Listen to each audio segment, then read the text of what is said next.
So, I would like first of all to thank you, Mr. Tajani, you and your team, for allowing us to organize this event. As responsible for industrial policy and within this space policy, you have recommended that these conferences be used as an opportunity to make clear the importance of space tools and services for the whole of society. It is the reason why we have invited your colleagues in the Commission and MEPs from various parliamentary committees and political groups who are interested in access to space in order to maintain common European policy. We will be listening with interest to your view on the two programs, Galileo and GMES, but equally regarding other space programs that the Commission may have in the pipeline. We have here in this hemicycle European, national and regional policymakers, numerous corporate representatives, but also representatives for SMEs, representatives from civil society, as well as journalists. I invite you to do us the honor of commencing the debate. Thank you very much. Grand merci. Gracias. Now I speak in my mother tongue because of the translation. Avere una politica spaziale. To have a space policy in Europe was a choice to make sure that we can guarantee Europe's competitiveness, guarantee a future for our SMEs, our industry, and for business. And it was a major challenge which we tackled head on, and we started overcoming the initial obstacles when EGNOS came on stream, and from French Guinea and Kourou we've now also launched the first 2 satellites of the Galileo system, and that was a culmination of a lot of hard work. The launch came out after a difficult European Council summit, and it sends out an important political message, because that launch showed that Europe exists and that Europe is capable of bringing an ambitious project to an end, and that Europe was capable of being true to its commitments. We now have our own industrial system, and we can compete with that system at global level. And I'd like to stress that. At Kourou, in my interventions, I also stressed the political importance of the launch of the 2 satellites of Galileo. The economic context is certainly not an easy one, and that is why I would like to thank all of the people who contributed to the launch and the development of the satellites. I'd like to thank the French Space Agency. I'd like to thank Jean-Jacques Dordain, but also the European Space Agency and my own Directorate General for having carried out a successful launch on time. That's very important as well. And we did all of this also by reducing the overall costs of the system. If we want to win this challenge, if we want to come out on top, then during these times of crisis, we need to prove that we are capable of carrying out a project with good results from a scientific and industrial point of view, but with a capacity to make savings where we can and to save public funds. So I would also like to thank the European space industry, because they reacted to my request to make an effort to reduce costs. Now, all of our efforts have been crowned with success. As I said, all of this culminated with the launch of the 2 satellites, which are now in orbit above our heads. And that has also allowed us to start the new tendering procedure, so that the European Space Agency can buy 6 further satellites, new satellites. And this is because of the financial forecast that we are expecting from the first 2 satellites. If we can do all of this on time, then we can save further money and we can be operational by the end of 2014. Then we'll have the first 18 to 24 satellites in orbit. And I hope that we can roll out the full Galileo program and have all 30 satellites in orbit. It would be a pity to stop at 2014 at 18 or 24 satellites and only do that. That means we wouldn't be reaping the full benefits of the Galileo system. Now, we've done our utmost to respect the deadlines and to reduce costs. Industries contributed greatly to that, but we now need to show member states and the countries that participate in the Galileo project that we are capable of bringing this project to completion. And today's meeting is of particular importance. It's important to get the message across that the main objective of our space policy is the European citizen. Thanks to these satellites, we will be able to improve the services which are already in place thanks to the GPS system, and we can improve on those services. The Galileo system is very competitive, and from a qualitative point of view is better than the GPS system. We will be bringing services to our citizens, and in these very difficult times for my country as well, we've had flooding recently in Italy. Many people have died as a result of that, but for example, our civil protection authorities will be able to benefit from the Galileo system. They will be receiving signals from various systems, not only from Galileo, but from various signals, but that will mean that we can intervene more quickly, with greater certainty, to avoid natural disasters. There will be benefits for fisheries, agriculture, transport, and so on. And that's why I've explained to my colleagues, the other commissioners, why I needed their support, because I explained to them what the applications are in the various sectors. We can't have European competitiveness without innovation. And I think space policy serves as the best example of how innovation can filter down into specific applications. We have these satellites now, that is all innovative, and we will be making contributions to transport systems. We'll reduce CO2 emissions, but we'll also make transport systems safer, and we are now giving concrete answers. We're putting tangible results in place for our citizens, but not only for our citizens, of course. The space sector, the space industry will take the lead in Europe and in the world, and will give us economic benefits as well. Africa and South America are looking with a great deal of interest at what we are doing, and that's why, for example, with Chile, we have signed a space agreement. And a couple of days ago, I also signed an agreement with Israel.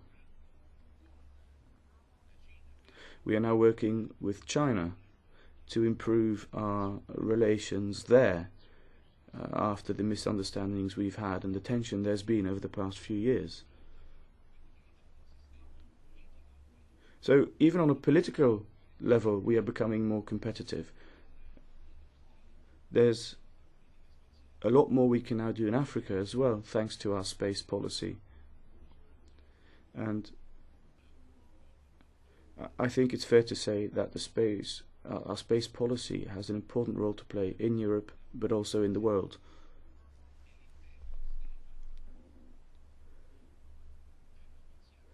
And our space policy and the entire space sector, that would include industry and the thousands of SMEs that contribute to the development of the space sector.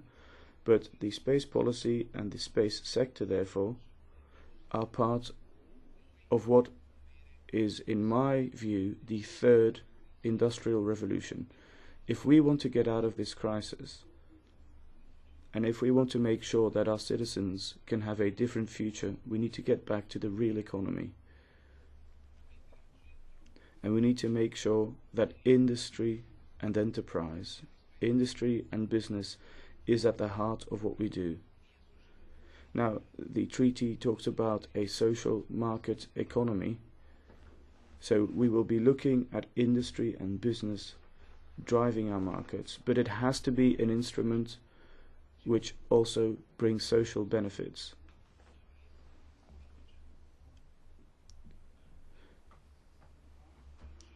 And the space sector is at the heart of this third industrial revolution.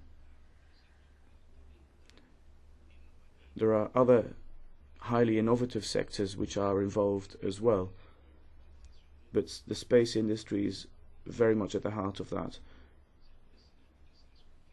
And we can't look at things in terms of quantity. We'll get beaten on quantity, but we can beat others on quality. Our products and our businesses are of a very high quality. They're very competitive and very innovative.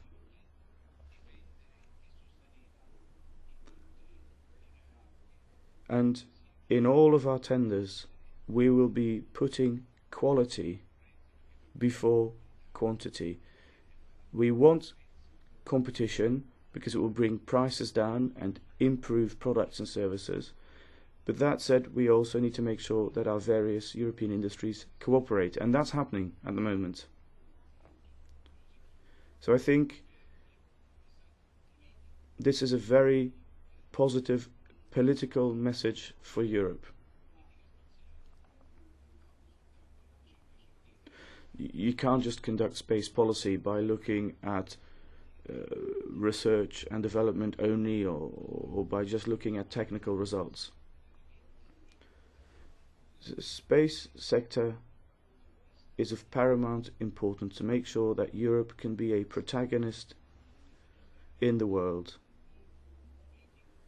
It's a sector which gives us a political platform as well, and that's why I've been stressing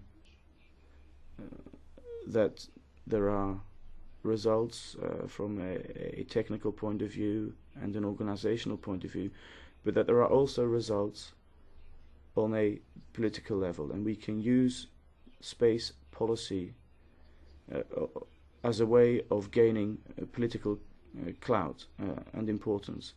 And what is stated in the treaty is something we intend on respecting.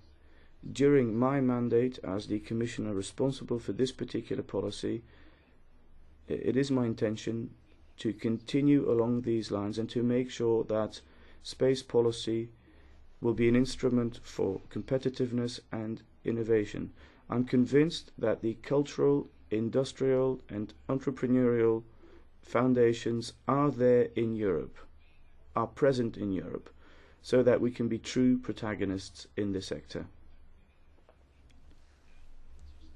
Of course, it's important to have the financial backing for this as well. The European Commission has suggested using 7 billion of the future financial framework for this.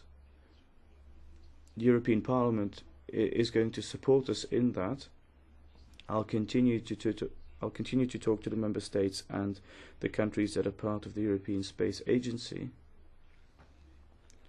so that we can make sure that the financial support is in place, so that we can continue to put in place this very ambitious project, and so that we can make sure that Europe can return to the world stage. Thank you.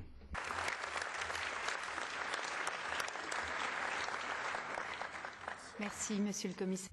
Thank you, Commissioner, for this very encouraging speech on industrial policy. Polish Secretary of State, we are greatly honored by your presence. Poland is holding the presidency of the EU at a critical time in the debate over the future of space policy. We are keen to listen to your thoughts on the step that you intend to take between now and the end of the presidency. We have numerous representatives of the permanent representation of the Member States here in the room. Please, go ahead. Thank you very much, Chair. President Tajani, dear ladies and gentlemen, first of all, I would like to thank the organizers for the invitation to this important conference on European space policy. I am glad to be able to join this event, which for the fourth time brings together the whole European space community, the representatives of the Commission and European Parliament and other EU institutions, the European Space Agency, Member States, different users communities, European space industry and other interested organizations. Going in line with the proposed objective of the conference, I would like to briefly present the Polish EU Council presidency perspective on European space policy for citizens and society. The impact of space technologies and applications on citizens is enormous and ranges from pushing the limits of knowledge to the provision to concrete applications relevant to citizens in their everyday lives in all areas of human activity. In today's knowledge-based society, it would be very difficult for the economy to function without facilities such as the internet, telecommunications, precision timing, weather forecast or satellite navigation. Taking that into account, the Polish presidency decided to focus its activities especially on aspects related to space and security in a broad sense, both on security from space and security for space. A series of events dedicated to this issue were organized in Poland in cooperation with the European Commission and European Space Agency. The benefits that space-based applications can bring in the domain of security and crisis management are more and more obvious. These benefits are both in terms of mitigating the risk of potential natural or man-made disasters, as well as dealing with their consequences.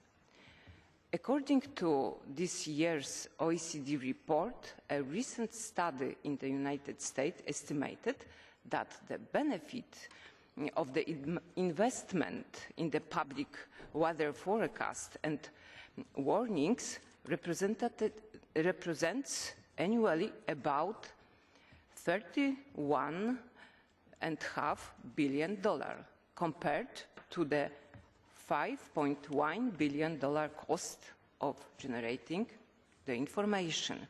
It is also clear that space infrastructures, due to their increasingly important role in modern economy and society, are becoming critical, and that their disruption can affect not only our economies, but also the citizens' well-being and security.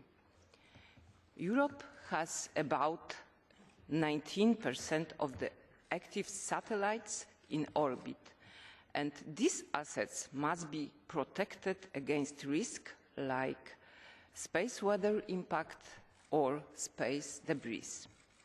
In the mid-term review of the European satellite navigation programs, the European Commission estimated that about from 6 to 7% of European GDP is related to satellite navigation. So any disruption in GNSS service may result in serious financial losses. Regardless of its socio-economic impact, space is a key element of numerous European policies, a valuable strategic tool to assess and face the economic and strategic challenges of the 21st century.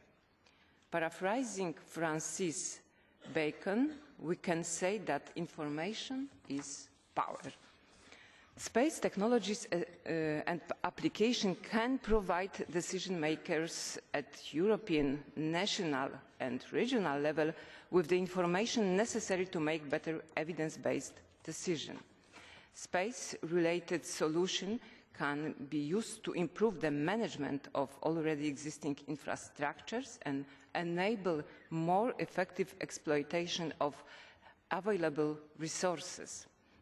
They could assist in almost real-time monitoring of the progress of policy implementation and allow for far corrective measures when necessary.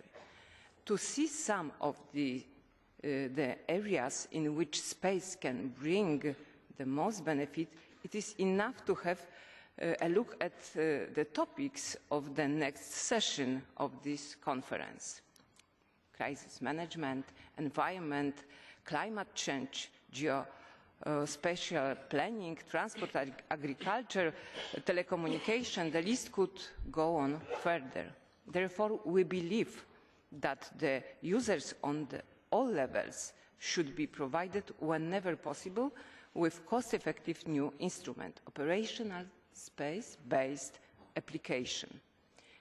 It is often said that user-driven innovation will be one of the key elements contributing to an economic success in the future.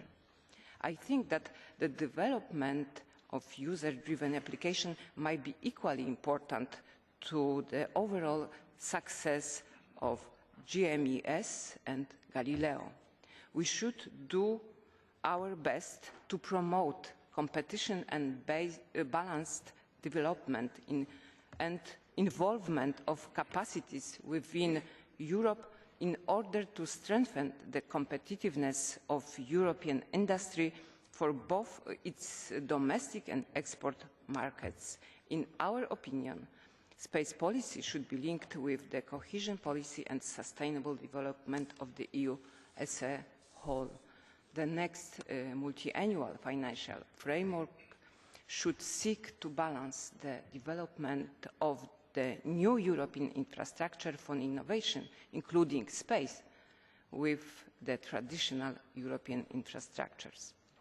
The Polish presidency is currently making all the necessary efforts to have an in-depth discussion on the best instruments to be used in order to ensure such a sustainable and balanced development, mainly by working together with the Member States on the compromise proposal for the draft Space Council orientation on the value and benefits of space for security of European citizens.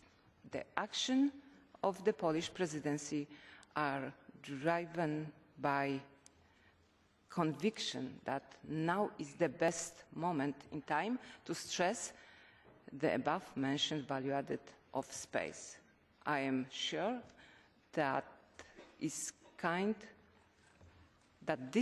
of approach will certainly be continued. Thank you very much for your attention.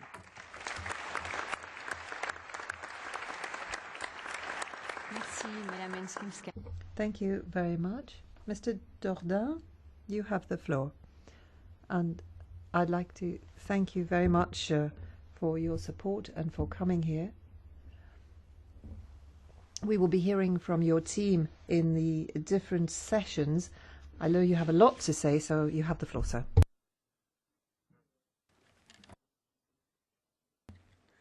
Heureusement que j'ai l'aide du Parlement.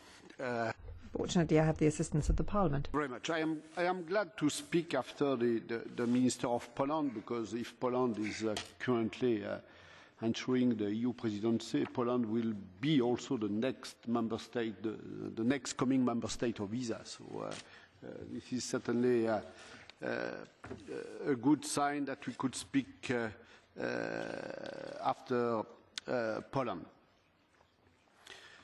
I would like to start by saying that it's not easy to speak about space these days. Even after the successful launch of Soyuz from French Guiana, which has launched the two first operational Galileo satellites, even if I have understood that for Herman van Rompuy, speaking of space means vacation for him. But in spite of that, it's difficult because clearly there is a reality which dominates all the agendas today in Europe and which is common to all economic sectors, which is the economic crisis. I am sure that you have heard about that. And I must say that the space sector is not living on a different planet than the planet on which there is an economic crisis, and cannot ignore the economic crisis. In particular, since the economy which is generated by space goes much beyond the economy of the space sector itself, and that has been underlined several times already this morning. Thanks to the services which are generated by the space sector, I think that the economy of the space sector is an important part of the total economy. But, and there is an important but, the space sector is much more than just an economic sector. First of all, it's an industrial sector, and maybe one of the very few sectors where all the manufacturing is taking place within Europe. And that is an important characteristic of the space sector. It's also a factor of competitiveness, because it's a sector of knowledge and a sector of technology. And this is also one of the very few sectors where the transfer of knowledge into services is certainly the more systematic and the quicker, meaning that we are able to transfer quickly the knowledge into services. And maybe more important than anything else, the space sector is one of the very few sectors where we can say that Europe is a leader in the world, and even a model. First, a leader. Yes, we are a leader. We are a leader on the world commercial market at two levels: manufacturing first, and the European space industry is getting a significant share of the world commercial market, and also at the level of services, be it the European telecom operators or Arianespace, the European launch service operator. Both have got the lion's share of the world commercial market. But also a leader on the technology side. Vice President Tajani has already said that the technology on board Galileo is the best of the world. There is no other atomic clock in the world, no other signal generator, which is at the level of the one of the Galileo satellites. We are also the leader on the service side. I see Alain Ratier from EUMETSAT. I think that on the meteorology side, we are delivering the best services of the world. And also for what concerns the services which are based on satellites in case of natural disasters. ESA and the French National Agency, CNES, have been the two founding members of the Charter on Natural Disasters 10 years ago. So yes, on all that, Europe is a leader. Europe is also a model for all citizens. Because all what we are doing in space, and maybe this is a difference with other space powers, all what we are doing in space is focused on benefits to citizens. And I would say to all citizens of Europe. There is an equal access from all European citizens to all benefits which are distributed by space infrastructure in Europe, be it for meteorology, for telecommunications, for environment, for navigation. So priorities are given to the citizens of Europe first, but also to the citizens of the world.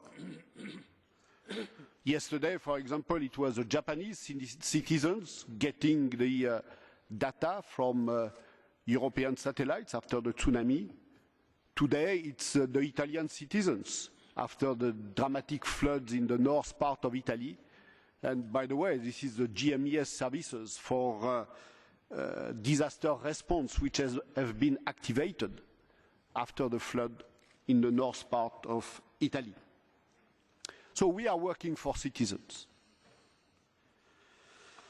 And Europe is also a model for the world in space by initiating global services beyond the borders of Europe. I have already mentioned the Charter for Natural Disasters. Today, we were 2 founding members from Europe. Today, there are 14 members from all over the world on that charter. And all these 14 members from all over the world are distributing data and services to all citizens of the world. But also GEOS, the global environment, the global Earth observation system, which have been initiated by GMES. We are also models to build up public-private partnerships, and we are a model of international cooperation. We are by far the most reliable partner of the world. We have never broken an international agreement. And meaning that today we are attractive for all space powers, United States, Russia, China, which all want to extend their cooperation with Europe, but also with countries which just need space data. Just speaking of Africa, with which we are cooperating and providing data, for example, for water management.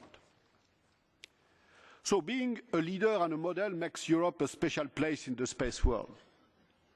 However, there is a strong deficit in Europe compared to other space powers.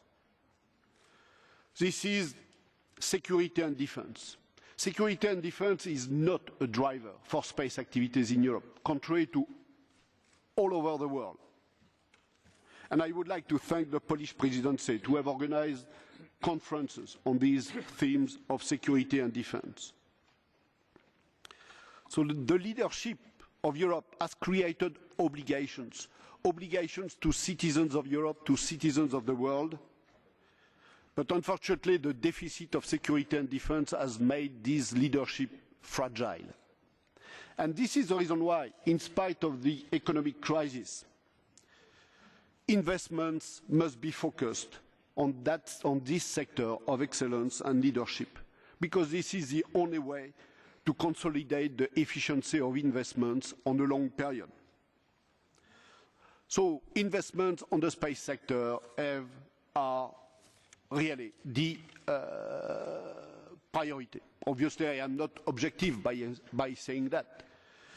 But what we have succeeded to do so far with 2 actors, ESA and the member states, obviously, we should have more chance to do that with 3 actors, the European Union, ESA, and the member states.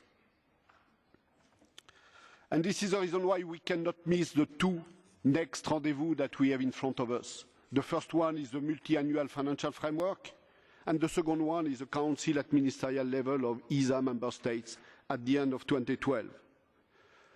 For what concerns the multi-annual financial framework, I shall just quote the President of the European Council. It's clear that for ESA, the 2 priorities are Galileo and GMES.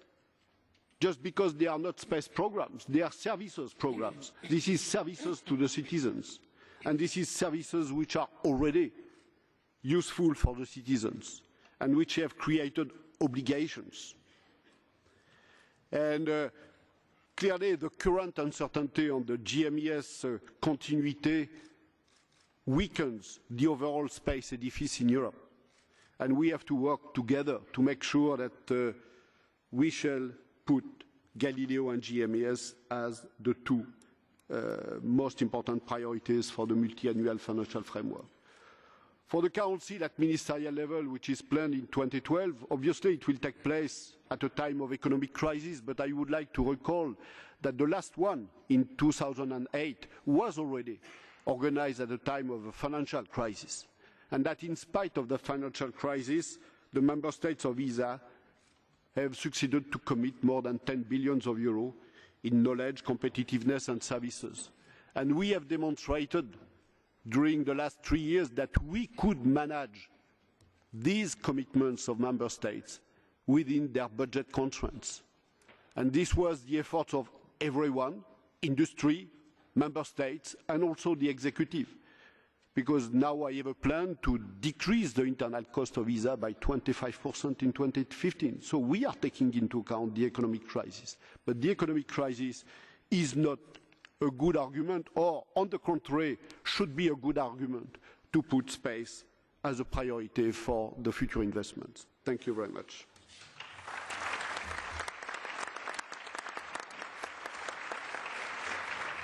Thank you very much, Mr. Dordain. Mr. Prodi, as President of the Sky and Space Intergroup, I imagine you have some recommendation to address to the audience. As we have heard in the opening session, you have the strong support from the President of the European Parliament to do so. Please. Grazie. Thank you very much for this opportunity. Commissioner Mr. Tajani, the Deputy Minister, ladies and gentlemen, I'm not going to repeat what has been said many times already on space policy. We know how important it is for the well-being of our citizens, for the environment, for security, for humanitarian aid, transport, the economy, innovation, job creation, not to mention the strategic aspects of the sector. Never more so than at the moment, with the very unfortunate weather conditions and the resulting disasters, has the importance of programs such as GMES and Galileo become clearer.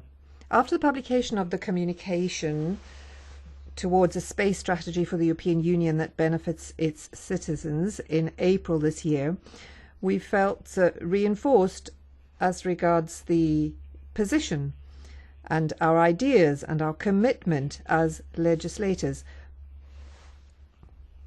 But perhaps the benefits to the citizens are not yet clear enough to most citizens, and we would appeal to the Commission and the other institutions to communicate better and give information on the principles, the methods, and the goals of the space policy, so that it becomes common knowledge at all levels of governance. And only in this way can we benefit fully from all the advantages of a program such as GMES. I'd like to stress that you can't, on the one hand, praise the results of a program, predicting amazing developments in the future, and then remove the financing which allowed it to achieve those results and achieve those developments.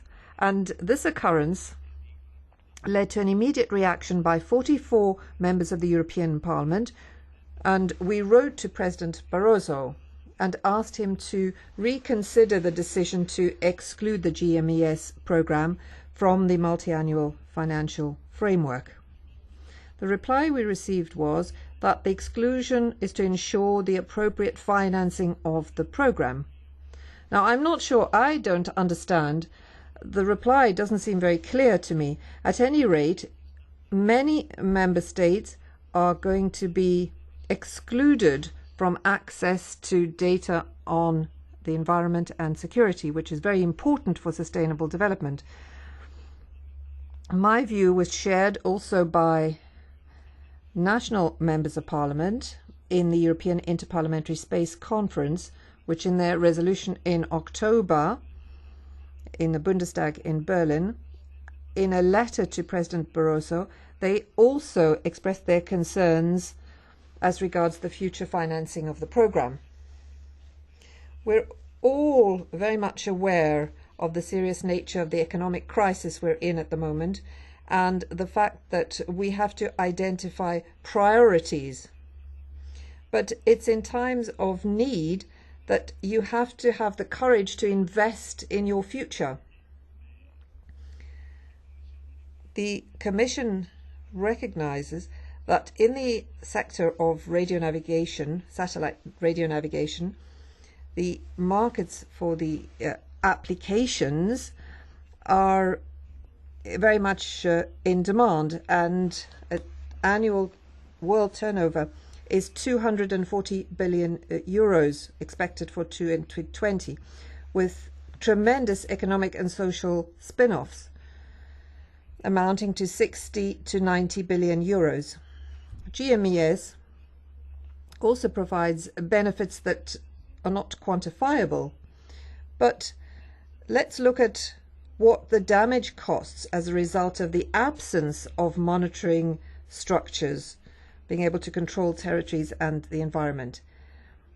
The fact that we don't have these installations and the geographic discontinuity, all this as a result of the lack of financing. And the results are what we see happening today. And I do hope the appeals that we've heard coming from the areas affected by climate change will be more successful than we have been as members of parliament. At any rate, we will always be at the side of citizens to support initiatives to promote space infrastructure projects in the interests of the common good. Thank you very much, Mr. Prodi.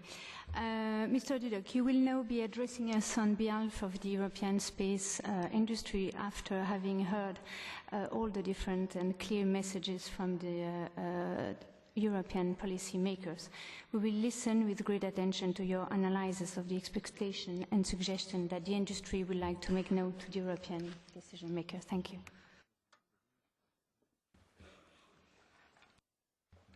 Yeah, thank you very much. Dear Vice President Tajani, dear Mr. Dordain, Under Secretary Henklevska, dear Mr. Prodi. Thank you for inviting us. We talked a lot about great achievements for Europe, and first of all, I'd like to thank the Member States, ESA, European Commission for enabling this. I think it is today fair to say that we are truly competitive, and we would like to stay truly competitive in the future in this very important field of space. Many aspects have already been mentioned by Jean-Jacques: telecommunication satellites, Arianespace with, let's say, this Ariane commercial launch services. We are world market leaders there. Maybe a few words about science and exploration. It's cutting-edge technology that we are delivering, and if you look at the value for money, I definitely think that we are, let's say, also there world market leading. Of course, less mentioned in the past, but let's say a new market coming up is the market of Earth observation and remote sensing. Also here, today, European industry is world market leader in export. All of this is based on competitiveness, very important for the future.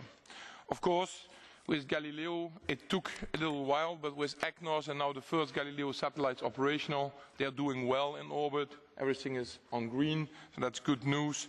We do hope that, let's say, we will be setting with this the new standards for location-based services of the future. And of course, as mentioned by Jean-Jacques, we do hope that tomorrow, also in the field of security and defense, European industry will be playing a major role. I think we have demonstrated that we are highly innovative, creative and competitive in all those fields. But of course the question is, what about tomorrow? There is a lot of dynamism in the world. everybody is moving very, very quickly on the subject of space. It's a very active sector and a very attractive sector. Of course, everybody is very well aware of the United States with their policy of space dominance, and of course with 1.5 promille of their budget, of their GDP spent on space, they are of course a very, very big actor. They have created new initiatives, be it on space transportation, and they also are creating new markets by basically ordering services and letting the industry then build the hardware to supply such services on long-term commitments for the future. It is also fair to say that Russia is back as a first-rank space power, has always been, but it's more dominant now than ever. India has, let's say, consistently worked in the last years on investing in civil space application. And then when we talk about China, we can really talk about a dramatic uprising of their ambition and their capabilities and performing in this field. Just maybe a few facts. Today, this year, 2010, 15 out of 34 civil institutional launches, satellites were built worldwide in China. And that's really, let's say, almost half of those institutional satellites. So if you compare this now, because at the end, when we talk about export, be it for Ariane or be it also for telecommunication satellites or Earth observation, we talk about a global competition.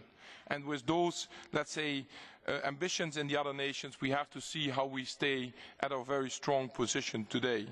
Because if you compare, let's say, compared in gross domestic product, compared in GDP, for example, America is spending 1.5 promille. Europe is spending today 0.3 promille of its GDP in space. That's, of course, a big, big gap. And for all those space nations, for all those space actors, space is more than just an enabling technology.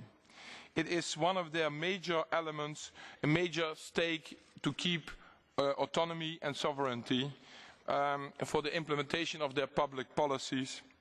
And something, of course, with Galileo we have very effectively implemented also now within Europe. My question behind, let's say, all those challenges is, do we still have a vision in Europe for space today?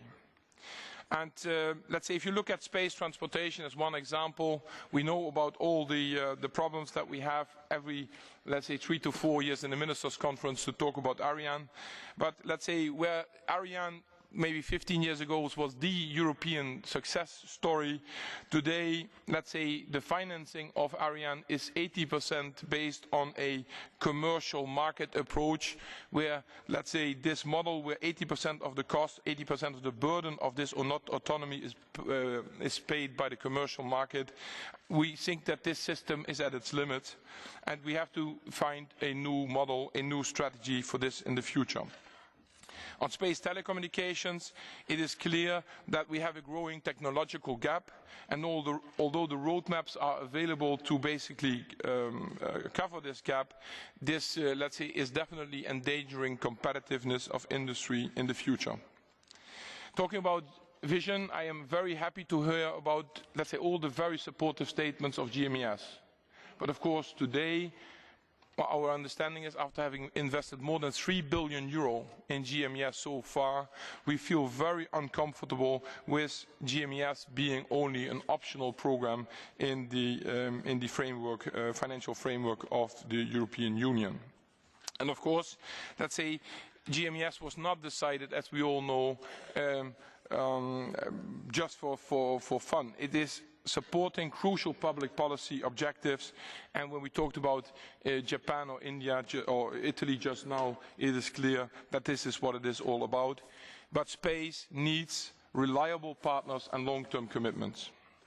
Now, if you look at space science and ExoMars, I don't want to go in space exploration, all of those details, we feel that today we are not necessarily in Europe having enough of a vision. We are very thankful, of course, about EGNOS and Galileo, and we do hope that after Vice President's very clear word, the finishing of the constellation will be, let's say, done in the coming years for sure. So we feel that Europe needs space to be stronger. It needs more space. It's a vivid sector with 30,000 employees in Europe, creating 3 billion euros of commercial business today. It allows on the international scene that Europe, let's say, it builds a basis for cooperation and leadership opportunities for Europe. It's a key contributor, as already mentioned, to many European public policies. We mentioned already a lot: natural disaster relief, environment monitoring, security and maritime surveillance, and others. And all these contributions are clearly identified, but of course today there is not really programmatics and budgets behind that allow, let's say, ESA and European space industry to start implementing the solutions for such public policies. And of course, finally, let's say space is a key element for the European autonomous access to information, and it's a precondition for healthy decision-making of European institutions. And last but certainly not least, Vice President, we would like to be at the center of the third industrial revolution. I think with the innovation from space serving the benefit of all European citizens, we would really like to be, let's say, supporting and leading such a campaign. But what we need, the space industry does need Europe stronger. And we want, first of all, of course, that the Lisbon Treaty is brought more alive. It starts with Galileo and GMES, as already mentioned, and the operations behind to be secured. But also we need the European Commission to be aggregating the needs from the European countries and the European institutions, and to make sure that, let's say, this aggregated market leads to some demand on our side. We need a clear governance structure. Let's say with the new player European Union coming in, with ESA and member states already being there, we need to be clear about the governance of how to work this for the future. And for sure, we would like to really have an industrial policy backing then the vision that we discussed. Let me come to the conclusion. I think we are in a very, very, very strong starting position, as mentioned by Jean-Jacques Dordain. We would really love to see a vision for European space policy to be reinstated. We like, let's say, a clear governance between Commission, ESA and Member States, where we think that a coordination in the context of European financial budget shortfalls, let's say, we have to avoid unnecessary duplication and make efficient use of taxpayers' money. And finally, of course, we have the opportunity of the European budget and the next ministerial conference in 2012 coming up, and we are very hopeful that those will set the scene for, let's say, key decisions that will allow us to stay the number 2 worldwide in space also for the future. Thank you.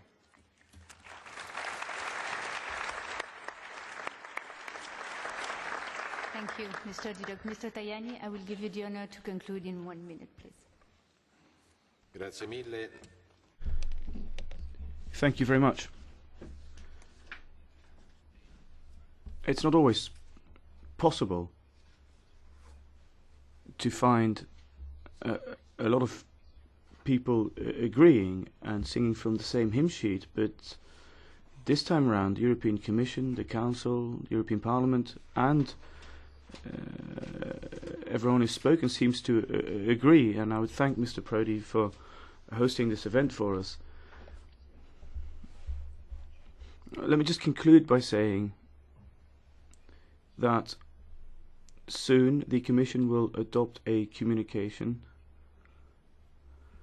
and that will set forward a consistent framework for the GMES system from 2014 to 2020. Now, it's my personal view that we need to give a community steer to this, and we need community action rather than intergovernmental approaches to this. But of course, member states also need to be aware that if they ask for more action, more intervention from the European Union, that at the same time they then also have to accept that the necessary funds need to be available for that. And we know what kind of economic benefits the space sector can bring to all of us. But we need to continue our work. We need to develop more spin-offs to the benefit of our economy. These spin-offs are still too limited for the time being, and we'll certainly do our utmost to make sure that SMEs have access as well. So in addition to the Cohesion Fund and other instruments, we're also looking at how innovative financial instruments can be put in place to promote the space sector. And as part of our future industrial and space policy, we will have to develop further provisions and rules, and we will come up with a regulation on the protection of the exchange of data, and we also want a European surveillance system which would also map what kind of services and actions we need. Now, maybe because I'm Italian, I base myself on Roman law, but I think if you have clear rules, then they won't be an obstacle to development, but it will allow us to regulate the development of this sector. And I would welcome the fact that the other speaker has also stressed this point. I think that's very important of our third industrial revolution. Thank you. Voilà, merci à tous. Je propose que nous... Thank you very much. So I'd like to move on to the next session. We're running 20 minutes late. Mark, could you come up to chair the session?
Mesdames, Mesdemoiselles, Messieurs.